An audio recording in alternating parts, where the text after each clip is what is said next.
I know. I put him in the green room right now. Did he know that? Yes, I said. Well, he can hear it now. Craig, you're all right. We're doing it live. Yeah, put it in your game face. I see recording. Dominic, are we streaming live today? Are we going live? Do I want to turn this thing on? Well, we could. Craig, is it okay if we go live, Craig? We could drive a car with our feet. It's a good idea. He said yes. I think this means yes. Bill O'Reilly, fuck it. We'll do it live. Let's go. We're going fucking live. We're going live. Shit. Holy shit balls. Shit. It is Thursday night, the night before the 4th. Go back. We're set up to go live. So first of all, audience, hold on. You know what? I have to say hi, Dean. Dean LeBay? Yeah, hi, Dean. Oh, Mr. LeBay. Dominic, you okay? Like, you on a ship? No, I'm not. Are you on that cruise? Beck, are you okay? I am thinking of a great title for this: a 4th of July and extravaganza. Dom, you got to flip your camera the other way. 1,600 shows later, and the boy just gets a little bit slow. I think we buy him a really nice camera setup. I think he fell. He won't admit it. I'm not sure what's going on, guys. There you go. I'm going to try and connect from another computer here. But... No, you sound great. You look good. No, you don't. Yeah, but I can't hear you. That's the issue. That might be kind of fun. That's not a bad thing. If you want the audience's eardrums to bleed, this is a good level. We could actually do this. Could be the first podcast we do with sign language. I got one piece of sign language. Are you ready? No. I got a puppet. You got. All right. Anyways, so everyone, welcome. That works pretty cool here. Well, just wait a second. I gotta say, was that for me or was that for Jay? No, that's always for Jay. Okay, I got this. Trying to do the damn intro. So welcome everyone to Late Night Restaurant Show. Can I see how it works again? Guy. I want to see it again. You like that? That's more magic, right? This puppet. I like. That's magic. I like. All right, this is.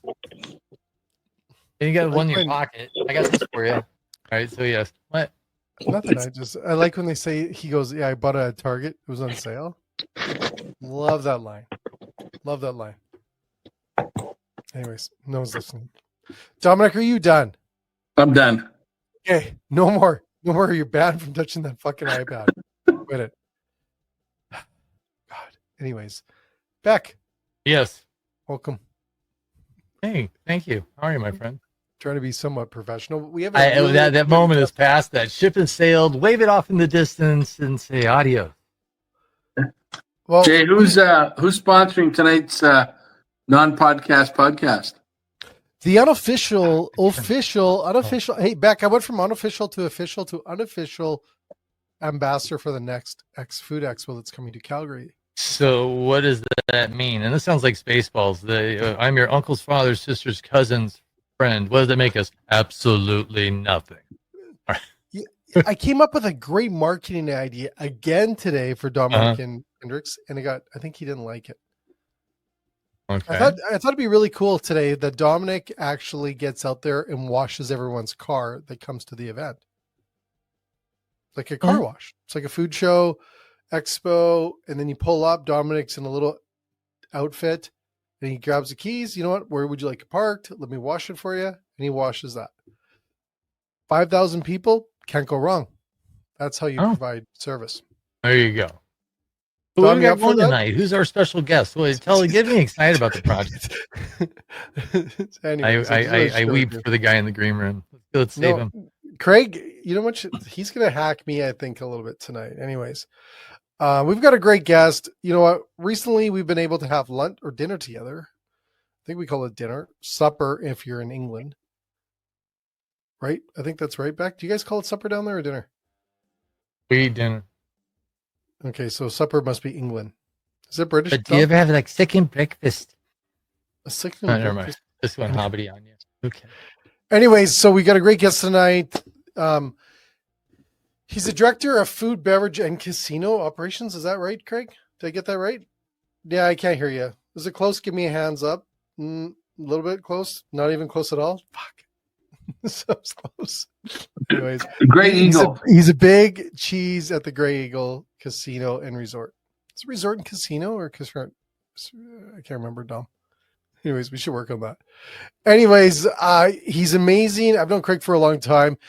We get to do stuff once in a while together, and he also likes hot tubs. Tom? No? So, Dominic? I might have to go out and come back, guys. Sure. It's just, I'm not, this is it's just, okay. We can do this like Seinfeld. Yeah. Let me say hi to Greg, though, first. Out. It'll be awesome. Okay, well, let's do the intro before we get going. We're going to do the quick one because Beck gets mad when I watched the other one, though. It's so good. Yeah, but I thought next Food Expo was sponsoring this. While we are young. But when you get that little chainsaw in your hands there, Beck, I'm going to come to Canada with a little chainsaw. Do you guys remember the old Rainier beer commercial? It had to come up your way. No. Do you know Rainier beer? No. It was a staple in the Pacific Northwest. I remember Rainier beer. Yeah, and they had one of them. It wasn't a chainsaw. It was a motorcycle, and what it was, the motorcycle went zipping through the scene and off into the mountains. And as it went off in the distance, you heard it go, Rainier beer. Serious? Yeah, it was great. That's a good marketing, Jay. That's a great. It was a great jingle. Oh, Dom, my marketing genius was hot today with your car wash. All right, I think we need to rope in Craig. Have a party. Talk shop. Let's have a part. Let's talk to this. Let's have a non-podcast show. He's a very big restaurateur. Like, did you apologize to him yet? Yeah. Yeah. We do that when they get on. We'll get there. Come on. Yeah. Anyways, let's roll the intro and let's have this amazing guest on. All right. 3, 2. Go.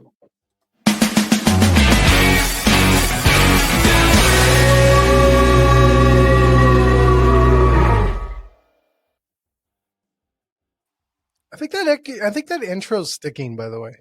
You know, so back to the show, Peep Show out of England. Their transition is literally that as well.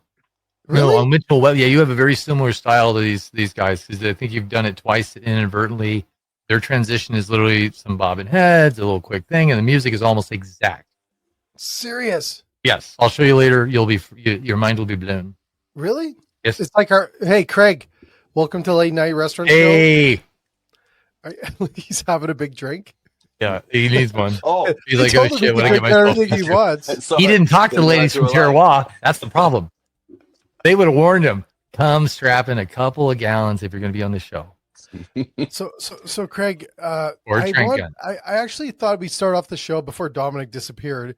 I thought we'd have a little fun before we get started because this is one thing that I think a lot of people don't know, that me and Beck have never met in person. We've probably spent a lot of time in the last 6 months. It's been ish together, right? Yeah. Yeah. What do you think that me and him have that is the same thing? I wouldn't say awkward with our bodies. Oh my God. You could have left it bigger. Like now we're going to go down with some really weird paths, and everybody, your most grotesque version of this is absolutely true. Keep it in your brain, fix it there because it's all real. Okay? No, it's the Beck has that I have that we found out the other night that we both have this. Yes, we were a very rare set of men with how we were equipped. Yeah. What do you think it is? Is it a physiological thing? Psychological? Yeah, no, physiological. I mean, the psychological, everybody already knows we're both raging ADHD. That's not even a guess. So, what do you got next? That one's a winner. Yeah, this is physiological. It is also cosmetic. It's cosmetic. Fake beards? Fake beards? Come on, man. I did draw that in. No. Not even close. Glasses. You're missing your ears because you wear your headphones too often. Yeah, nobody knew we didn't have ears. We were earless. There you go, Craig. Side of our head. That's why I'm terrible. Holy shit, you got that right. No ears. Yeah, one go. Here we go. Not even close. There. Wrong. Other end. Above or below the belt? South of the border. Not down there. It's definitely south of the border. It's far south. Mm. Yeah, lucky you are how far south I went. No. Yeah, you got me. I don't know if I want to go there. See? No one wants to go. We don't want to answer this. So if anybody can guess randomly out there in Radioland, put in your message. We're not going to answer it until the end of the show. We're not going to let you off the hook right now. No. You don't have belly buttons. No belly buttons? No, that's weird. That is weird. We're not silky smooth there. So Beck, I gotta. You're not going to answer right now. End of the show. You got to hold the lid on it. Just wait a second. Just before we get started, I do want to say, I bet you Dominic has the same thing. Wouldn't that be freaking weird? Whoa. I bet his are really smooth, though. It's probably like Italian style. Okay. So anyways, let's park that subject for now. Okay. We'll have a big review at the end of the show of Dean. If you're listening, we'd love to hear your vote. You know what the interesting part the interesting part of that too is that not many people on radio or talk shows or podcasts about the food service industry talk about the shit that we do. So anyways. No, because they're professionals. Exactly. Yeah, we're not at all. No, we have daytime stuff. We have day jobs. This is where we cut loose, have fun, talk and make our guests wait for hours to talk about anything that came. We make them suffer. Yes. Anyways, as well as our audience. So you're welcome. So Craig, we like to start the show always with, tell us a little bit about you, what you do, and all the amazing things that makes you great. I forgot the starter. Did I? Sorry, by the way. Yeah, sorry. We're sorry. We get that story over there. I'm not sure if the show's going to be long enough. Okay. Sorry. Tell us about you. You set me up. About me. Well, I work at the Grey Eagle Resort and Casino in Calgary, Alberta. Probably the best resort in the West as far as casino resorts go. I'm the food and beverage director for the casino. We're made up of a hotel, casino, and event center. And we recently came together as one under the ownership of the Tsutena Nation, upon which we are situated and by whom we are owned. And it's a great experience. It's a beautiful place to work. And I'm responsible for, I can't even remember, because I'm on the spot now. I can't remember what I'm responsible for, but it's a lot. I know it's a lot. It's a lot of people. I had a pie chart up on the computer before, but that was kind of boring. So it feels like something out of Office Space. I'm in charge of a lot of people. There's a pie chart over there. Yeah, I got a lineup outside my door right now. Do you pie chart us? Well, see now, Dave's getting hungry again. It's not like anyway. So I'm responsible for a very large food and beverage operation. We have a big buffet restaurant. We have a la carte restaurant. We have 3 bars. And we are growing. We have a casino floor, entertainment center, all the rest. So one of the best places to come in Calgary for entertainment and gaming. So that's what we do. And, well, I have a question. And I think this might, and I guess could be totally off here, but it seems that it could be true, although every penny counts. In a gaming environment where it's high volume, you're bringing in $1 million a day or some crazy number in that building. Is food costing important to you guys?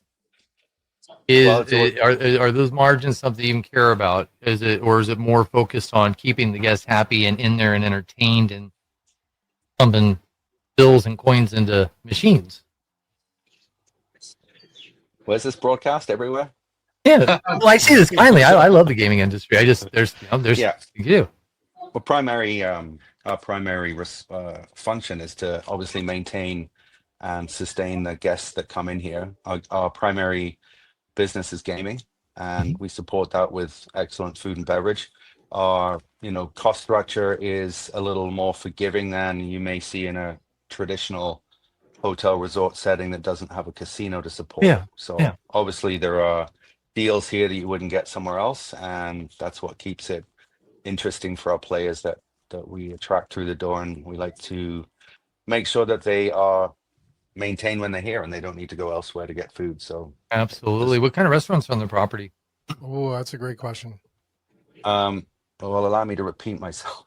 No, but like concept wise, What concept? What kind of concepts? What is concept? So we have the biggest. We have Calgary's biggest buffet restaurant.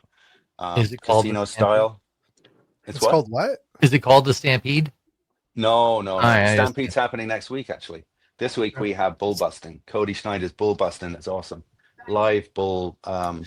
You know what? Nice parking lot. So Beck, you probably have never been to a bull busting event, have you? I do not know what a bull busting is. I've seen a bronco busted. I've seen a horse broke. I've seen barrels raced. But I've never seen a bull bust.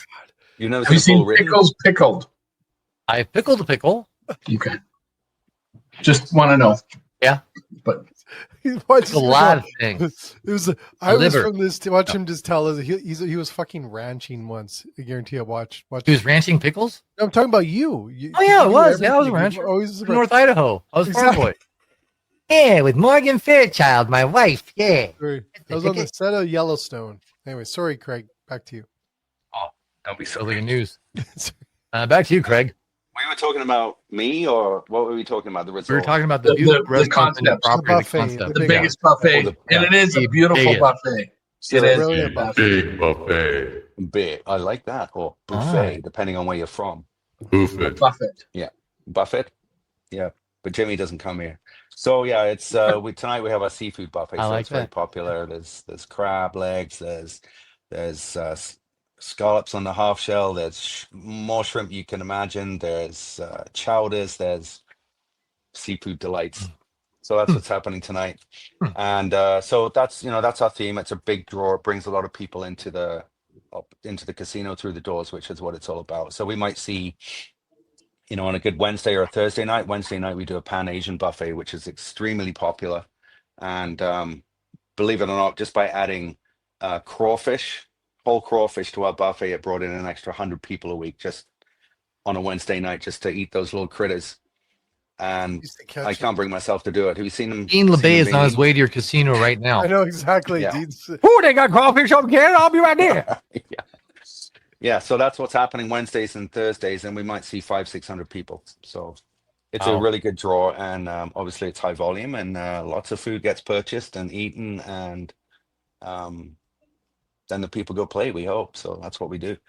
The other restaurant is a kind of a comfort foods, and we do a lot of Asian food in there as well, and Western style in Blaze Restaurant, and that operates all day till about 1:30. We have stage bar and lounge, which is more of a casual sort of lounge style, and a very unadvertised fact is that we just started a pilot project here with the AGLC, who is the governing body for liquor and gaming in Alberta, where we were invited to join a pilot project of serving liquor 24/7 to support the slot players. So we're open 24/7. So now we can serve liquor all day, all night. Is it free drinks as long as you're gaming? No. Okay. You're confusing us with Vegas. Oh, I wasn't confusing. I was saying what it was like because I didn't have been there. Yeah. Well, so Craig, is that the Eagle Bar that does that? Actually, down at Stage Bar, we're going to keep that one open all night. Really? And then there's another very cool restaurant that you haven't mentioned yet. Yeah, well, you usually start off with that, Craig. Yeah, it's crap because we haven't been with there. The Indigenous restaurant with the authentic food. Well, I was wondering when you were going to remember about that because was it like a game as well? No, it's not. It's no. Go ahead, Craig. I'll let you. No. Dominic, why don't you explain it? No, I'm not explaining it. I'm asking about it. You sure? So we have in the hotel we have an authentic Indigenous cuisine restaurant called Little Chief, and probably, in my humble opinion, could potentially be one of the best Indigenous restaurants on the continent. The care and attention that goes into every single ingredient in that restaurant, on that plate, from the protein to the fish skin, the accompaniments that come with it. It's not just about the center of the plate. It's about the vegetables. Everything comes from the earth. Everything is Indigenous flared or seasoned with locally grown ingredients where possible. And pre-colonial kind of thing. No, we don't. Definitely not colonial. No, pre-colonial. Yeah, no, pre-colonial. Like just pre-colonial. Yeah. 100%. Yeah. No, I am not that out of touch. Out of touch, but not that out of touch. No, well, I misheard you. Sorry, I misheard you. Yeah. No, Craig, you know what I love about that menu? First of all, I think it's the harmonized. It's all harmonized together, right? And I think you explained that over dinner the other night with that we had with you, just really on the combination of how everything works together and tells a story. So, and I find that very interesting when I look at Indigenous cuisine. It's always a story behind everything. absolutely everything. And it adds to it's funny because most restaurants could learn a lot by that and learn a lot about the Indigenous culture and how they put those stories and apply those stories to the dishes. And I find that so fascinating on how Darren and your team over there has put that together for that menu. It's gorgeous. Look it up, Beck. It's amazing. It's incredible. I'm reading the lyrics to Colors of the Wind from Pocahontas right now because I feel inspired. And I was about to sing a song. Anyways, go ahead. Sorry. Don't do it. No, I'm not gonna. You're drinking from a coconut. What is that? Okay, hold on. Hold on. There is a rock or some giant. Is that a Coco Loco? Coco Frio? What do you got over there? Sure is. Uh-huh. A skull of his enemy. Do you know what? Say, Craig, do me a little favor just for a second here. Dominic, get close to the screen. Can you hold that coconut up again, Craig? They almost look the same. It looks like Dominic Padula and his brother. Exactly. What's it say on the front of it? Does that say Dominic at the bottom? Yeah, Jay, so have fun. Change my name to Dominic Have Fun. Dominic Have Fun. I'm going to find one of those online right now. And there's one steaming toward your house, Dominic. Okay, right on. Yes. Anyways, so Craig, so you have all these restaurants. You have over 300 and some slots as well in the casino floor. Close to 1,000, if not over. Oh, is it over 1,000 now? Yeah. Holy cow, that's Close crazy. Close to 1,000 slots. Yeah. Tables. How many tables you guys got? We have, don't ask me how many tables, but we have 2 high limit rooms and we have 1 main pit. And we have, in this casino, you can actually smoke, which we don't advertise that, but it's a thing. There you go. Tobacco. I imagine there's some really great acts that come to that place. You what? I imagine there's some really great acts and entertainment that probably comes through there. Oh yeah, we have fabulous bands. And bands from, current bands, a lot of 80s bands that are being revived by I don't know how old you are, Beck, but I'm 54. He's 34. My genre. Don't add the 20 years. Yeah. He looks like he's 40. He's a punk. He looks 30. He's a punk. He's a fresh-faced jerk. Yep. So yeah, we've had some awesome bands. I was just telling somebody last night, like heavy metal. We have heavy metal. We have rock. We have rap. We have we even had Anthrax come through here a couple of years back. Hell yeah! Wouldn't that have been awesome? And it gives a whole new definition to your pit. Yeah. Hey Dominic, he's got the tenors coming up on December 20th. We saw the Beach Boys were there a couple of years ago. Oh wow. Yeah, so it's pretty humbling when you meet guys like that you've listened to your whole life when you were younger, and you just might be in backstage putting out a buffet or delivering some food, and you get to meet these guys. So yeah, it's a privilege to work in a place where you get these opportunities that you don't normally get. So go ahead, Jay. Well, thank you. I digress. Hey, so Craig, first of all, before I get into this, I do have to do a shout out here. Coulter Wall is coming on October 11th. And I don't know if you know Coulter Wall is from the same town I'm from. His parents hung. Wait, what was that squeaking sound you made between the same what? He's the same town. He comes from the same town. So current as my. Is he Brad Wall's son or he's Brad Wall's son. Yes, Brad Wall's son. Brad Wall was the premier of Saskatchewan. Yeah, that's like your Senate. Is it senator? Premier, isn't that what they use in the Soviet Union? Like your governor. Yeah, their governor. It's like your governor. Yeah. Anyways, so Craig, so I got to ask this question. I was been thinking about this since we had an interesting dinner the other night together. Did. It was really good. It was really good though. I really enjoyed it. I really did. I have to ask this because I was thinking about this more and more as after we left. Where's this inspiration from you? Because you got to get inspired every day. How do you get this energy? Because you have a lot of energy. I rarely ever see you tired. So I don't know if you might be the hot tub, but I don't know if you show that really. You don't show that if you are. Where do you get that energy to run a place like this? Because this takes a lot of work, man. Like you have a lot of things going on.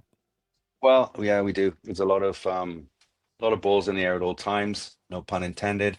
I generally look exhausted all the time, so you wouldn't know if I was tired. So that's okay. Is that the look? It's a disguise. Yeah, it's the end thing. It's the F&B look. I think working in a place like this I personally enjoy, you know, creating systems and coming up with new hospitality ideas to try to drive our business to the next level as far as being the best in the West. Like that's our goal. Hmm. You know, and this is a large group of people that work in a very large building. So it's not like you're running you know, a standalone restaurant where you have that contact that's very close with your staff and your management group and you know, same people every day working together.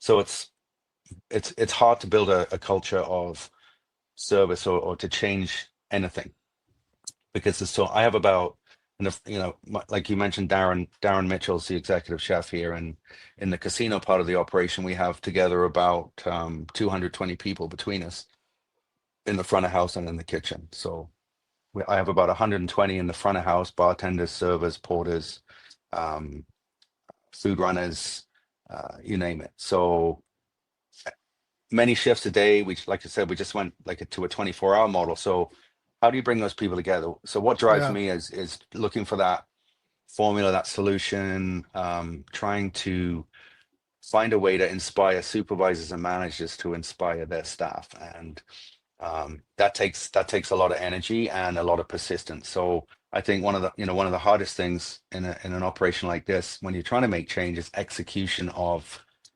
ideas and new concepts. We can all sit down and write beautiful procedures and training material and policies and this is the plan and this is but you know the repetition that you have to implement every day to get people to listen and do it every day, it's a lot. So is that inspiring? It's not inspiring, it's tough. But when you get a breakthrough and actually you see something that starts to work, that's how I get my satisfaction, and also seeing people successful in what they do, like bringing along managers and supervisors.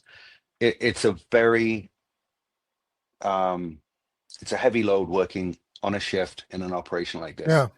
Because you're not just running one thing. There's like maybe 4 or 5 restaurants, a casino floor, poker room, guest complaints, guests happy, which is awesome when that happens, when you get to deal with that. I actually, you know, I had a guy tonight, I was in the seafood buffet and we just put out these scallops on the half shell. And it's very exciting because we just brought them back and elevating the perception of value a bit more than it was. Yep. So he's picking out all the shells, and just watching him like, what's this guy doing? Why is he You just pinching want to all throw the it in a shells? bowl? No, he's putting them on a plate, Count the bowl? stacking them up on a plate, and with no scallops on there. So he's obviously fishing out. He wants the shells for something. So I watched him do this, and then he came my way, and I'm like, I put my hand out and took the plate, like I was busting him because he was going to take food. We don't allow food out of the restaurant, so you can't take any food to go. And he said, no. I said, I want these because these would be great for smudging. So we're making smudging kits. So you use the shell, you put the sage in it, you light it, you use it to do your smudging ritual. So he's making smudging kits from the shells that were on our seafood buffet tonight. So, you know, you never know what you're going to see. And yeah, that's, to me, that's, you know, that's hospitality, letting him take those. And I may have sanitized them for him a little bit and that kind of thing. So Craig, where do you get your inspiration then? Like what inspires you then? Because I love those stories. Those is what I love doing and hearing, is those stories of people going that and seeing that as a restaurateur and a manager for yourself and a director. What inspires you? Like, where do you get your inspiration from? I think I get my inspiration from obviously the people around me, the direction that, you know, we're trying to go in. There is a lot of inspiration and humility learned from working with a First Nation. There's a lot of things that most people never know. They don't get to learn. They don't get told. I was going to ask about that. I was dying to know what it's like to work with, you know, the nation and the culture. Well, it's very educational. It's fascinating. It's humbling. It's tragic. And it can only get better. And, you know, we talk about, you know, reconciliation. A couple of years ago, it was a real buzzword, like everyone's talking about it, then it dies off. And, you know, when you work here, it's something that has to be discussed, talked about, and made okay to talk about. And there's a lot of barriers still that, as a manager of a multicultural and multi-ethnic group of staff, it's very difficult if you're not educated on how to meander through a simple conversation about somebody's life. Why didn't you come to work today? Well, somebody died. Families first, work is second. In the Indigenous culture, family is first always. And if you don't come from an Indigenous culture, or you haven't worked or been educated in how to manage a workforce like that, you'll be very frustrated. And until you accept this is the way the life is, there's no point in fighting things that just are. You cannot change people. They are who they are, and they're beautiful people, and they've been treated terribly and over the years. So that when you learn that kind of thing and how that passes down generations and affects these young kids that work for me, something that I might look at and go, well, that was sort of bad behavior. Why? I don't know why that happened, but I do know now. And so you tend to understand things, and you can relate to why people act the way they do. And like I said in my preamble there, it can be pretty tragic what happens. But I'm inspired actually to be part of the solution. That I can say that with genuine, from my heart. That's kind of what I like about working here. And it can be emotionally draining on some days, and but you just got to come back, be part of the solution. So it's interesting, Craig, that we've interviewed thousands now, I guess, of people in the industry, and we very rarely run into people that have this journey in a sense of where they're going through this industry and being able to be exposed to these different elements that, I don't want to say the word bulletproofs you, but really makes you thick and strong as a different way of looking at this industry, right? You're bringing stuff from your past experience into this culture, and also culture's training you in a sense as well. Like, you're really getting something out of this that's incredible. That is, I foresee no one else in this industry really is given a journey like this. This is really, I look at it, it's fascinating to see how you're able to take all this, because the challenges you've shared them with us are enormous, what you have to go through, and to come out and to create a venue that is one of the best in Western Canada.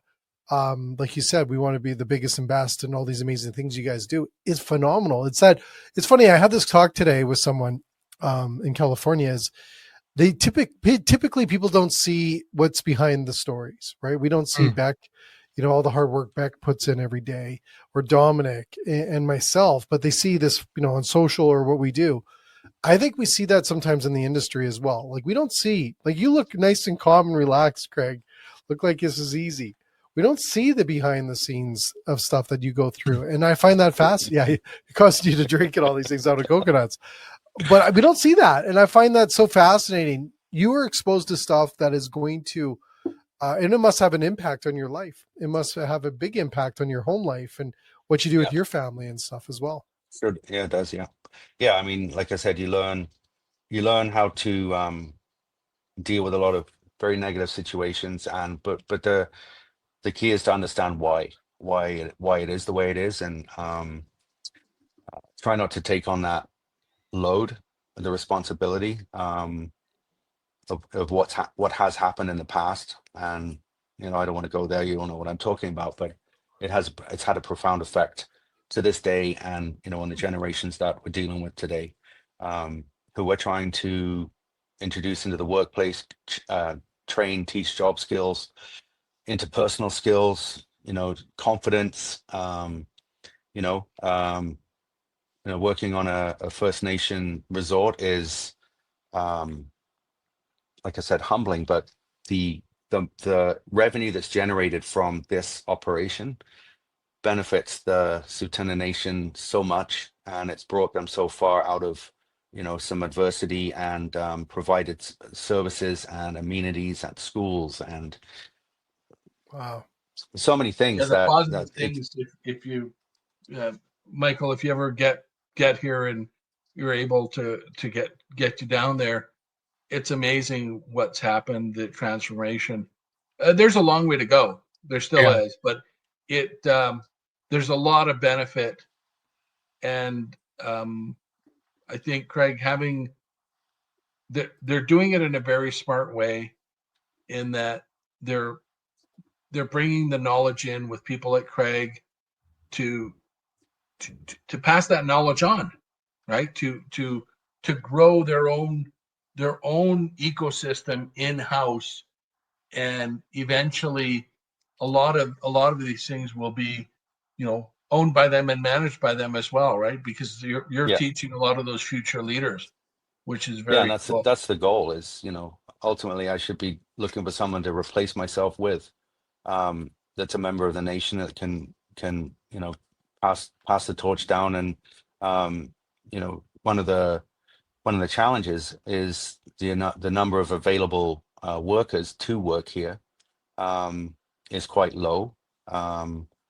So when we do get a nation member come to work here, it's a huge priority to get them to stay and be happy and be successful. What's the turnover like? It's to every workplace though. Like when you say it's okay, it's for the nation. Every good manager, supervisor, owner, mentor, chef, their job is to be ultimately training their replacement anyway. That should be their goal, right? They're going to be there for a small time, but ultimately you want to see the person that's working with you surpass you and move on to better things. It benefits your organization for sure. And if they leave and go to somewhere else, you've given them the tools to succeed wherever else they go. So that it happens there, and you're doing it at the Tsuut'ina Nation, but it's a lesson for every operation in every industry, not just yours, not just ours. Right. Like, I mean, succession planning is key, but sorry, go ahead. No, go ahead.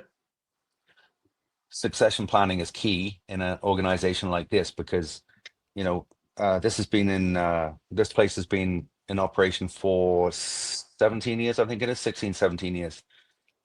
First 15, it was operated by a management company on their behalf, and then the nation recently took over operations as well as ownership. So now it's whole. All the pieces are together. There's a board who are all members of the council from the band office. So it's completely governed. We have a CEO, we have general managers, and we have directors. And we all need to be working on their behalf and representing them. So we do that. And if we're successful in bringing more members in, then that's great. That's what we have to do. How to get people here? Like in a casino, obviously nobody can work here until they're 18. So luckily we have a hotel part of the resort. So one of the great things that's been happening under Darren, the chef's leadership, actually, is and working with the nation and some other key players, is bringing in students from the high school. So they have a program for culinary. So a culinary program brings them in, and these kids can come and work in the summer and have jobs and learn some crafts. And it's been a terrific new initiative to actually show some inspiration to kids to come here and say, hey, you can be a chef too, right? And really grow that whole Indigenous cuisine scene as well, which is undersung. But if you would, like I said, if you come to Little Chief and you actually have one of the set menus, it's fantastic. I'm going to come up there. This just sounds too good. Well, no, I think also, Craig, down the road, I think you're able to also teach are you able to work with other directors in other casinos like yourself? Because you bring so much knowledge. Are we able to? Yeah, I mean, we don't, but you should. I find the restaurant or food and beverage industry is very guarded. I think we were talking about this at our dinner, that there was a training summit that was put on by a local food service distributor, and it brilliant guy though. I heard that guy was. Well, I don't know. He was a little creepy, but the content was great. But the biggest thing that happened for me was that we all had to go out and do into a breakout area and just come up with some. I can't even remember what the exercise was. It didn't really matter because when we got out there, we all just wanted to talk about our businesses and oh yeah, and actually we knew each other and we'd been to each other's places, and that was actually the most enlightening part of the session. Well, not completely, but it was a big highlight, Jay. Yeah. That we could actually just get together and talk, because normally you don't, because you're always working. And then when you're not working, you want to bury yourself at home in a hot tub or go on Stare vacation. at the TV or stare at the TV. The interesting part on that, Craig, is when we did that summit, that was the moment I knew that we had something, because up to that moment, I don't know if I've told you this, but up to that moment, I wasn't sure if this was going to work. Right? These summits were going to work and stuff like this. I had this vision of bringing everyone together because I think it's important. And Beck, we've talked about this with Dom and everyone before, is the importance of community within this industry is so important. All and we day. see that. That's what we do on this show. Is we want to bring. We have a community on this show. We've brought so many people together on this show. We've seen other podcasters bring guests off this show into their shows. We've created an amazing community ourselves, and I wanted to bring that into an event where other restaurateurs could actually communicate together and hang out together and share ideas and help and support each other. I didn't know if that was going to work until that moment, Craig, you're talking about. I actually have a picture of it on my phone still. And I use that at different events that I have with my leadership to share and go, it does work. Look, I have never seen this many owners and operators putting down, I always say putting down the flag that their brands they're proud of, putting them down and going, hey, let's help each other. Let's talk about how we can help each other. It was that moment I went, we're on to something here. And that led us to hosting another 4 after that one, and us moving forward to do these again this fall into our summer series. It's coming up in a couple of weeks as well. But it is that essence of that community. I think we need more leaders like yourself that also can share those values, those ideas, and those I guess notes on being a good leader within this industry. Because we don't. There's a lot of people out there. We hear the talk. I don't necessarily always walk the walk. Ooh, Like yeah. that back? That was deep, eh? Yeah, it's a maturity I'm working on with Craig. Appreciate Thanks, it. Tom. Yeah, working on it with Craig. it's very different working in a large, not institution, an operation like this, that it's just not the same as No. standalone restaurants, and it's tough downtown and everyone's competing against each other.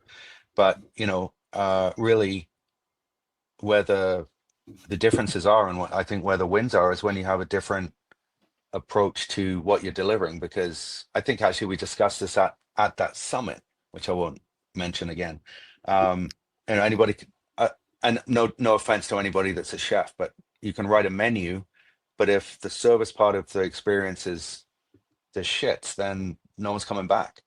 And you have to deliver an experience with your menu, and that's where the differences are, and that's what's driven by people, not by a piece of meat.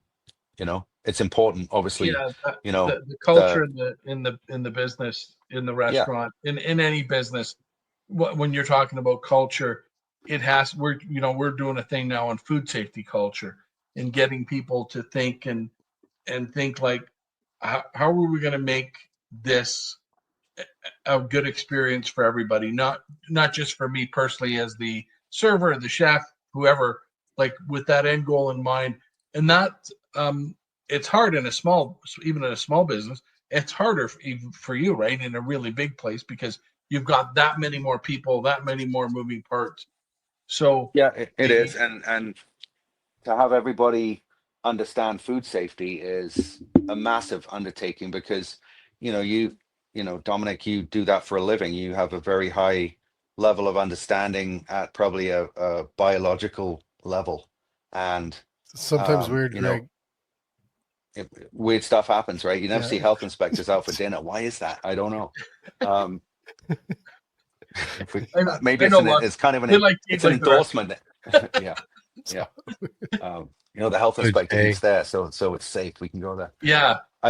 We have we now insist as a condition of employment that all my staff and food and beverage do a very basic food safety course. It's it's by AHS, our local health authority. It doesn't take very long, but it gives you the basics that are going to make you think twice before you go like this, before you pick up a plate, before you scratch your ear, lick your finger. And it's horrendous what you see people doing. It's horrendous what you see what the public doing. I'm getting at, like, that's one set of sort of food safety culture. Now you have to have the culture of service. You have to have the culture of teamwork, right? Where we're willing to work with each other and understand each other, and understand that when somebody's missing work because somebody in their family's died, it's not a personal slight to the rest of the crew. They're grieving for their family, right? So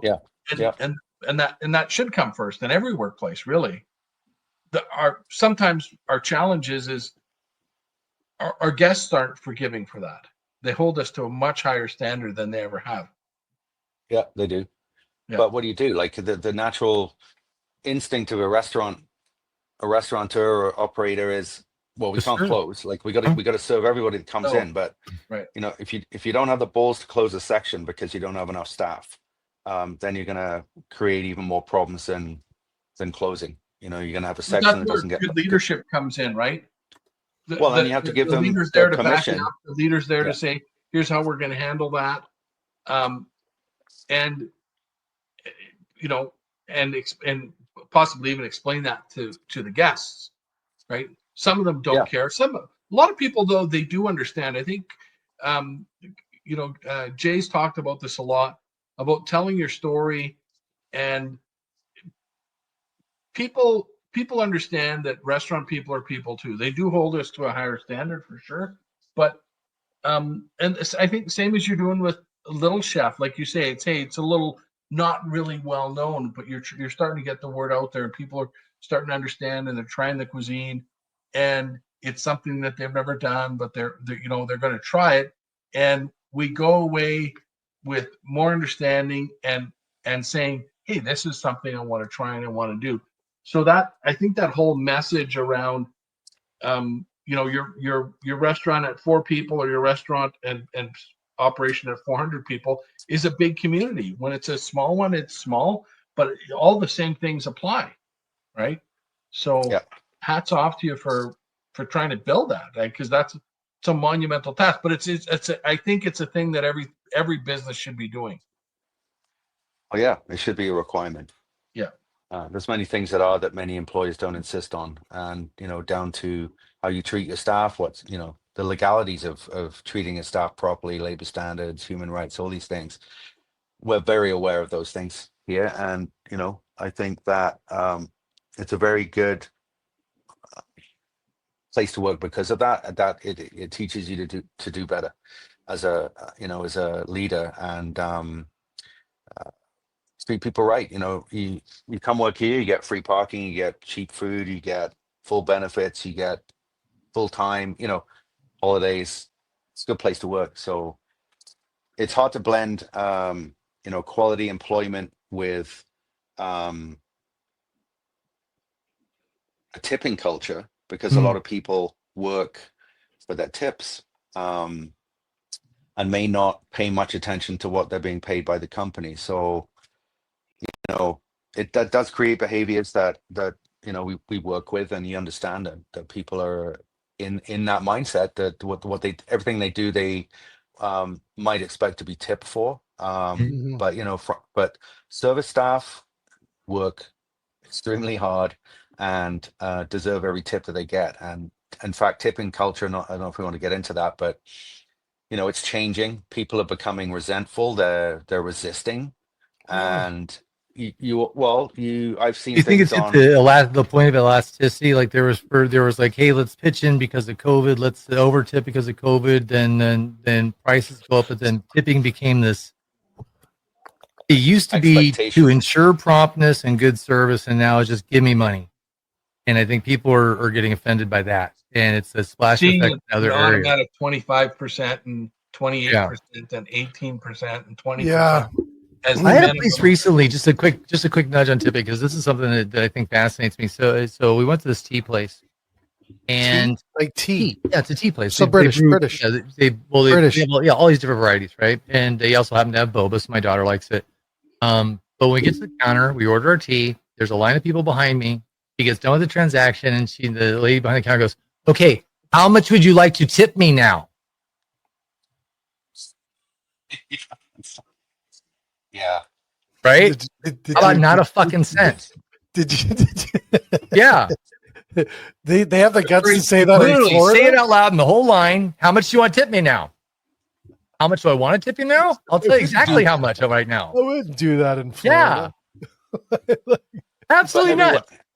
Every counter service place, every drive-through, every convenience store, so many places now automatically have that on their handheld transaction systems. So you feel it's easy money. If you don't ask, you don't get. So they just ask and they get a little extra. Exactly. Yeah. But the outrageous part of it is a lot of I'm gonna be careful what I say. A lot of operators take that money and their staff get none. So I was watching this. That happens still? I watched it was on CBC. It was a watchdog thing, and they were doing like gas bars, places like that traditionally you wouldn't expect to have to tip at, but they're all asking for tips. And when she asked the employees, "Do you get any of the money?" They're like, "No." "Oh, do you know where it goes?" "The owner." So, no way. Serious? So times are tough for everybody, and so any form of revenue that you can get, I guess, if the customer's going to pay, then you didn't steal it if they gave it to you. Well, it's also, I think there's a part of that, and I also think that there's the apprehension culture that there's a lot of migrant workers that work in restaurants, and they feel that if they speak up, they're going to lose their job and they're replaceable. I heard a story out of Seattle. There's a guy that was paying his boss to work there at the place of his place of employment. He gave his boss money to keep his job every paycheck. Yeah. Wow. Yeah.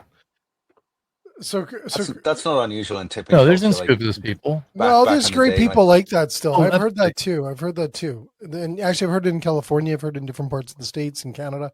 There's some good people out there still. Absolutely great people. I'm just saying there's some anomalies though on the other side. There's some very the reality is most operations are good operations. I believe that I do too. I do too. I do too. For sure.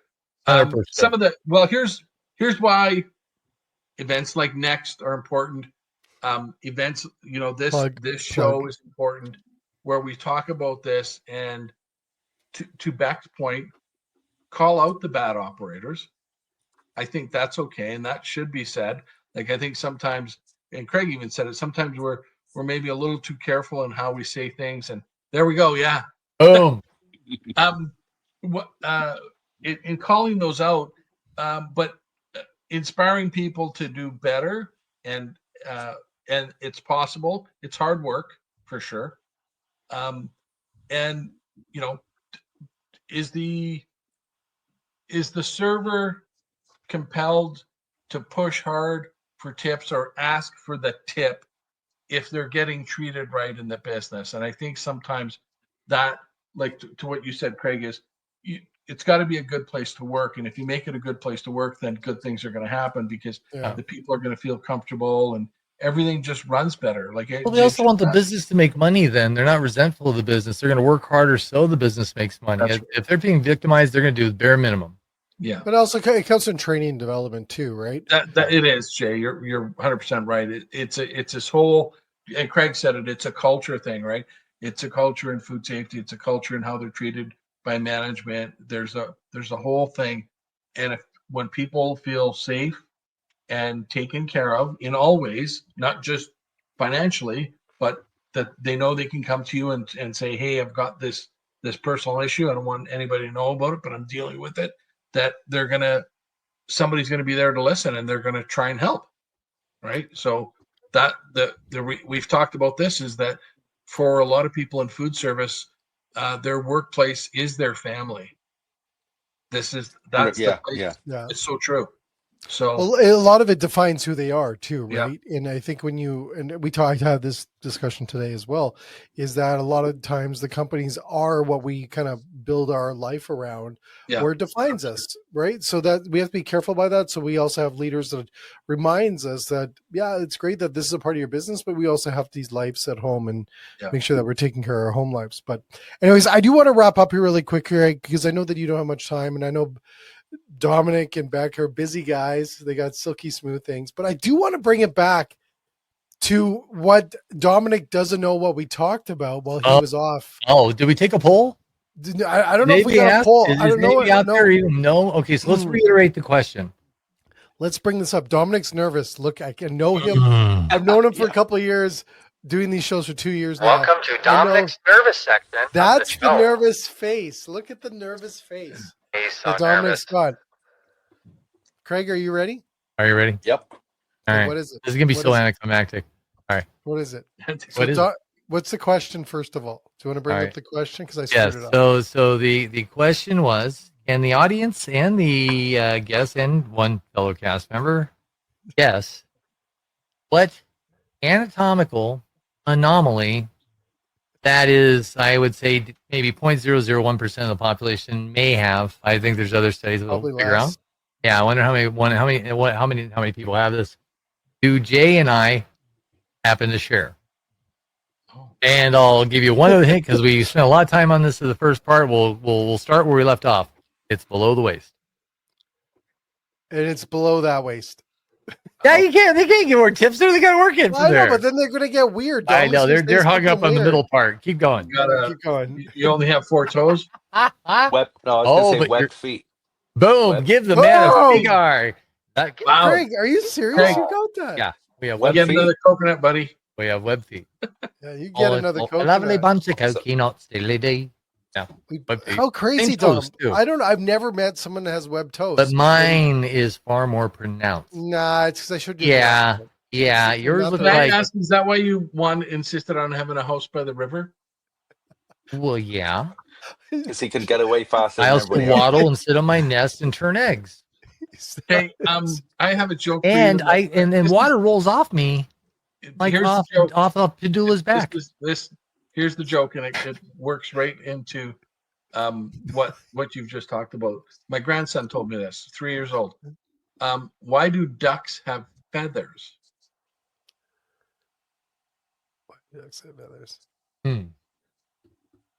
To cover their Greg, butt, you know this one? Are to you taking cover this their one? butt quack. Oh my god, that's pretty good. I like that. To cover their butt quack. Say that again, Dominic, one more time. To cover their butt quack. That is awesome. Thank you, sir. Hopefully it's a soundbite somewhere. This is not coming up. I sampled it. Yeah. I want to hear Dominic say butt quack to me for the rest of my life. It'll be a ringtone. Yeah, Craig, thank you We're for working on having Craig speak about some of these things at next Food Expo. He might not know it yet, but What is next? Maybe. look What like is that? surprise. Let me get a slow pitch here. What is next? Who's next? next Who's on first? Hospitality Expo, September 8th and 9th. Jay is our official Marketing genius, by the way. Well, our if unofficial. you click on his QR code, Yeah, there we go. Wow. let me That's just hold pretty it there for clear. a second. Boom. Yeah. That is what you call a shill, ladies and gentlemen. A shill. Also, and Dominic is going to be washing cars, playing a fiddle at the back booth, In and also Daisy Duke shorts. and handing out Nice. these That shoes. flat right shoes here. are for you, brother. Yeah, Those are we'll get you a cute. pair of those, Craig. Hey, Tom's gonna be back- signing those. Yeah, they they bought them Jay from Google and put next on them. Jay What? didn't know what Stan Smith running shoes are. Do you know what Stan Smiths were? Beck? No. Is that the guy in the outfits? No. Okay. So, Yeah, see, I'm Stan not Smith that from old. American Dad? no. Stan Smith. I love Stan Smith. He's my favorite. Anyways, Is that really what his name is? Yeah, it's Guys, Stan Smith. we have to let main our character guests in American know. Dad. Running shoes. It's okay. Yeah. Okay, anyways, Craig, it is an honor to know you. It's awesome stuff what you do. You do inspire, I guarantee, and many others. And I just want to thank you for your time tonight and all the great things that you do. It's great knowing you, and we'll have to do lunch again and dinner again when I'm down in Calgary. Sounds like your next line's going to be, yeah. I'll have my people call your people. Yeah, my people will call your people, but no, Craig knows how to get a hold of me. Trust me. Anyways, I just want to thank you for all the great things you do and all the stuff that you do to bring to this industry. We love the Grey Eagle. You guys are absolutely out there. Amazing food. I've had a good lunch there recently as well. And yeah, you did. Yeah. Yeah, I did. Was it all you can eat buffet? No. No, that's I want a piece of that. I really do. Well, come on down. Yeah, I want to play, stay, and enjoy. Stay, play, and enjoy. You should, for sure. Stay, play. See, there's not only one still in this room. All right, yeah. 2.5 years later, I haven't figured that out. I still got the fake baby grand in the background. Yeah, he's working. I was going to say, that's a nice place, Dom. Yeah, it surprisingly matches every other. Is that your real place, Dom? Middle-aged guys on Zoom. I guess you have the same place. All right. Anyways, thanks so much, Craig. All the best. Thanks for having me. Appreciate it. See you soon. Bye-bye. Yeah. Oh, way to cut him off. I didn't mean to cut him off. That was Dominic. He pushed him down. Yeah, Dominic dumped him. Craig, you can blame. Right now what he's going to say, come on down, stay and play, have the buffet. And was he? Stay, play, buffet. He was going to say, Beck, come up, stay. You're VIP for a week. Just, eat all our food. High roller. Yeah, high roll. Yeah, just be a jerk. Well, I think they might have a private plane. They probably come and get you. Yeah, they Greg, do you guys have a plane? I watched Border Guards. They just put you on a plane and fly you back. I don't know. Did Craig say they got a plane? Craig, you got a plane? You got like that jet? Is it like Vegas, like on the movie? You can't talk to him in the green room. Not fair. Oh, sorry. I don't know. You got a jet? Or is it just like E6, baby? Anyways. Now I'm seeing like Les Grossman doing the dance from Tropic Thunder. Calgary, Alberta. Huh? What, Beck? Sorry, what was that? September 8th and 9th. Yes, September 8th and 9th at the BMO Center, next Food Service and Hospitality Expo. Yeah. Dominic's going to be there signing shoes and washing cars. Right on. Are you washing cars? Well, that's why aren't you handing out bread? This is seems more on brand. Dom, you can hand out bread. Well, now you're talking. Yes. Hey, it's pretty inexpensive to do. Yeah. Everybody will get a baguette. Yeah. Everyone that comes in gets a loaf of bread. And what do? You get a brand. Get a brand next on the outside. Branded next baguette. We're doing it. We're right on the spot. I want to see a grape lineup. The chopstick lady we spoke to today, she's got a awesome engraver. Remember, she was talking about the engraver. The chopstick lady's gonna engrave a loaf of bread. No, she does. You know what she does, Beck? They collect chopsticks from the community, and then they make furniture, like incredible contemporary furniture out of the chopsticks. Damn, that's a lot of chopsticks. Yeah, do they do that? Like take those, structure them, pour them in resin. It's a resin kind of thing, or is it? No, I think they mold them together. Yeah, they clean them. They clean them. They do all these things to them, and they make like contemporary modern furniture. Pretty cool. Well, bamboo, some serious stuff. I got clothing made out of it. I got pillows. Look up Chop Value online. Beautiful furniture, incredible chopsticks. Wow, yep. Incredible. Who knew? She's gonna be there as well. So, anyways, send her a bill for this for the promo. A lot of plugs. That was a plug. A lot of plugs. Cool story. The pie place got nothing. Your favorite pie got nothing. Sorry, chopstick lady all day. See, that's what happens. Make sure Jay doesn't like you. Get more airtime. No.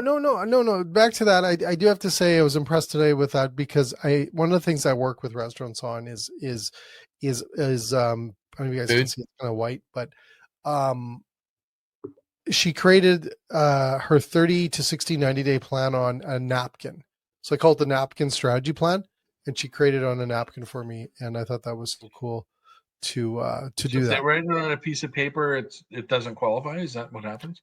No, I want them to strip everything away, Dom. So I want them to strip away the technology, the programs, the tech, the AI, and just get down to the basics. Because most people, and I think Craig said this as well tonight, it's not necessarily the ideas, it's about the execution of the ideas. And I want people to strip all that away because we get distracted by AI and this system and this British machine and this thing and that and blah, blah, blah.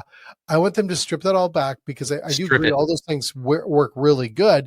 But I want them to get to the essence of just planning And sometimes my dad used to use a napkin. Yeah, remember the tin cafe, the coffee things in a I mean, I can see it today. I can see it right now. It's shiny. You can see your face, but not quite. Yeah, not quite. You'd be warped. Yeah. You pull it out, and he would grab the napkin, and it was always like the one ply, right? Because we were in these like coffee. What are you drawing with? It's really hard to write on those. No, but it was a pen. He always had a pen in his pocket. Must have been felt. Pull out a pen, and he would write down the ideas, and he would draw a diagram, and information changed the world. And I took that and I said, you know what? My dad used to be able to create these ideas and generate up, if it was a new thing or a new chair or a new planter for the garden or whatever the case, he would be able to write it out and then he would go do it. And I wanted that same strategy with restaurants. So that's why I bring the napkin into a lot of the coaching and different seminars and stuff I have, is I want people to strip all that stuff away and just get down to the basis of writing down a plan. See, now I'm just wondering if you forgot to bring your stuff and you winged it one day and this now kind of stuck and you're like, okay, I forgot everything. No. That was planned. No. It's planned. I get people to bring napkins, all these things. So it is what I really think the importance of the napkin. He's got a case of those dispensers in the back of his car. Absolutely. He actually, he's got to deal with he's got to deal with Fannie Mae. And he moves that shit all over town. Right? There's actually a really good napkin that I like. I knew it. And here comes the plug. Here's our third chill of the apocalypse. Like 3 layers. I don't know. It's really. It's almost like you could wash your car with it. No, that's not the one though. That's not what you're washing when you get home. That's a good one to write stuff on. We did that in Winnipeg. If you're a white tablecloth restaurant, you use the thicker napkin. It's pretty nice. But anyways, we use that. So today when I came and met my new coachee, is that she had it planned out in a napkin, and I was like, that is brilliant. So anyways, and then I was able to get a pie after, and that was just mind blowing and incredibly good. But anyways, tonight was really good. I love Craig. I love what he does. I love the journey that he's on, because he is getting so much knowledge and be able to share not only what he knows about the industry back to the casino and to this amazing community, but the community is also giving him something back as well. And I think that tonight, when I take away different things from the podcast, and the other thing also I just want to mention, guys, is I thought over the weekend, this week, that going forward is that we're going to work more on a theme base per week as we get into the fall, just so we're not all over, but more of a theme in a sense that this week we're going to focus on this, and then all my newsletters and all the content that I create, there's more theme based, because right now I think we're, not that I don't like the variety, I think it's just going to help in a sense. But anyways, I want to take something from tonight, and I take it from how Craig leads, because that is not an easy job of what he has, and he does it with so much grace and professionalism.